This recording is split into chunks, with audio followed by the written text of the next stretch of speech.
এর মধ্যে আছে ওনার ওই অংশটা হয়তো বাদ দিয়েছে, নামগুলো বেশ বড়, আমি একটা আচ্ছা, অংশ হ্যাঁ, হ্যাঁ। বললাম। এই ইন্টারন্যাশনাল মিডিয়াতে এই নামগুলাই আসছে। So supreme leader is very important. Hmm, পাশ্চাত্য মিডিয়া একটু দেখানোর চেষ্টা করছে ইরানের কোথাও কোথাও নাকি তারা উচ্ছ্বাস প্রকাশ করেছে এই নিহত ঘটনায়, বাট এটার কোনো আলামত আমি দেখতে পাই নাই। মোস্টলি মর্নিং হচ্ছে তেহরানে, বিপুল মানুষ রাস্তাঘাটে নেমে তারা কান্নাকাটি করছে এই সুপ্রিম লিডারের জন্য। এবং মার্কিন যুক্তরাষ্ট্র, ডোনাল্ড ট্রাম্প বলেছে যে উনি একজন একটা ইভিল ব্যক্তি ছিলেন, খামেনি, এবং এই জন্য তাকে আমরা আক্রমণ করেছি, আমরা রিজিম চেঞ্জ চাই। তো এখন রিজিম চেঞ্জে কি মার্কিন যুক্তরাষ্ট্র সন্তুষ্ট থাকবে কিনা এটা অপেক্ষা করে আমাদেরকে দেখতে হবে। আমরা ভেনেজুয়েলার ক্ষেত্রে দেখেছি যে মাদুরোকে তুলে আনার পরে তারা আর রিজিম চেঞ্জের ব্যাপারে মার্কিন যুক্তরাষ্ট্র তেমন হস্তক্ষেপ করে নাই। ওই আগের গভর্নমেন্টই, মাদুরির গভর্নমেন্টই কন্টিনিউ করেছে কিছু পলিসি পরিবর্তন করে করে ইরানে কি হবে এটা আমাদেরকে অপেক্ষা করে দেখতে হবে।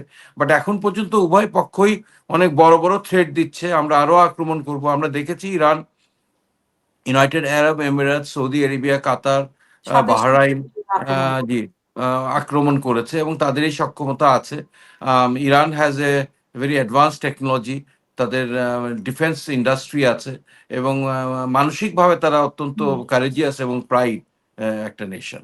তো এখন সারা পৃথিবী যখন তাদের বিরুদ্ধে, আমি এখন পর্যন্ত ইরানের পক্ষে কোনো শক্তিশালী রাষ্ট্রকে কোনো বক্তব্য দিতে শুনিনি। রাশিয়া বা চায়নার হুম। এখনো কোনো বক্তব্য শুনিনি। I am trying to find out তাদের অবস্থানটা কি। বাট আপনার কি মনে হয় যে ইরানের পাশে দাঁড়াবে কেউ? মানে কারণ শক্তিশালী দেশ যুক্তরাষ্ট্র যেহেতু ইসরায়েলের পাশে আছে বা একসাথে আক্রমণ করছে, কিন্তু ইরানের যে পাশে হুম, আমি তো মনে করি জাতিসংঘ অবশ্য বলেছে যে এরকম আক্রমণ করাটা একটা দেশের রাষ্ট্রপ্রধানকে টার্গেট করে আক্রমণ করাটা উচিত হয় নাই। হুম, জেনারেল সেক্রেটারি গুতেরেস সাহেব উনি এই কথাটা বলেছেন। তো আমি বিশ্বাস করি যে চায়না এবং রাশিয়া খুব অচিরেই একটা বক্তব্য দেবে এটার বিরুদ্ধচারণ করে, বিকজ এমনি ঐতিহাসিকভাবে আহ, চায়না এবং রাশিয়া প্রো ইরান, ইরানের সাথে তাদের সম্পর্ক ভালো এবং আমি মনে করি যে তারা হয়তো এই বক্তব্যটা দিবে।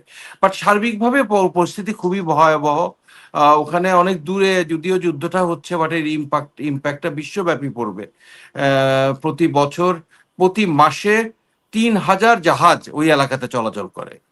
500 বিলিয়ন US ডলারের তেল এবং এলএনজি রপ্তানি হয় ওই হরমুজ প্রণালী দিয়ে। এবং প্রণালী। হরমুজ প্রণালীটা এখন বন্ধ আছে, এটা মাত্র, যেটা নিয়ারেস্ট ক্লোজেস্ট পয়েন্টে মাত্র 22 কিলোমিটার চওড়া, এবং এটা বন্ধ করাটা ইরানের জন্য কোনো ব্যাপারই না। এবং আরেকটা ব্যাপার আমি বলি যে যে এয়ারক্রাফট ক্যারিয়ার দুইটা মার্কিন যুক্তরাষ্ট্র পাঠিয়েছে।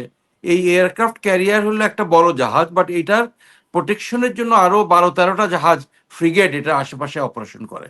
হরমুজ প্রণালীতে ঢুকার মতন এই উইথ নাই, এবং ওখানে ঢুকলেই তারা কিন্তু একটা ট্র্যাপের মধ্যে পড়ে যাবে। সো তাদেরকে একটা ডিস্টেন্সে থেকেই ইরানে আক্রমণটা করতে হবে। এখানে ইরানের একটা ডিফেন্ডারদের কাজটা সহজতর আক্রমণকারীদের থেকে। সুতরাং এখানে মাইন্ড ফেলে ইরান খুব সহজে হরমুজ প্রণালীটা বন্ধ রাখতে পারে, এবং it will have a very ডিট্রিমেন্টাল effect in the economy of Bangladesh. এবং আমাদের বাংলাদেশে তেলের দাম বেড়ে যাবে, তেল আনতে পারবো না এই গরমের সিজনে, আমরা বিদ্যুৎ উৎপাদন করতে পারবো না, এবং সার্বিকভাবে ইকোনমির উপর একটা বিশেষ চাপ তৈরি আঘাত হবে। আনবে।